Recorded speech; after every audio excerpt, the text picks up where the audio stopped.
بسم الله الرحمن الرحيم سبح اسم ربك الأعلى الذي خلق فسوى والذي قدر فهدى والذي أخرج المرعى فجعله غثاء أحوى سنقرئك فلا تنسى إلا ما شاء الله إنه يعلم الجهر وما يخفى ونيسرك لليسرى فذكر إن نفعت الذكرى سيذكر من يخشى ويتجنبها الأشقى الذي يصلى النار الكبرى ثم لا يموت فيها ولا يحيا قد أفلح من تزكى وذكر اسم ربه فصلى بل تؤثرون الحياة الدنيا والآخرة خير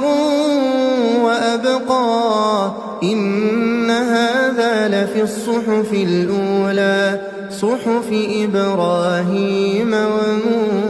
وموسى. بسم الله الرحمن الرحيم هل أتاك حديث الغاشية وجوه يومئذ خاشعة عاملة ناصبة تصلى نارا حامية تسقى من عين آنية ليس لهم طعام إلا من ضريع لا يسمن ولا يغني من جوع وجوه يومئذ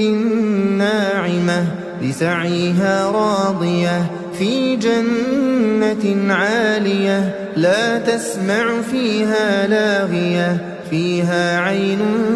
جارية فيها سرر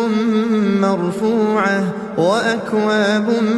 موضوعة ونمارق مصفوفة وزرابي مبثوثة أفلا ينظرون إلى الإبل كيف خلقت وإلى السماء كيف رفعت وإلى الجبال كيف نصبت وإلى الأرض كيف سطحت فذكر إنما أنت مذكر لست عليهم بمسيطر إلا من تولى وكفر فيعذبه الله العذاب الأكبر إن إلينا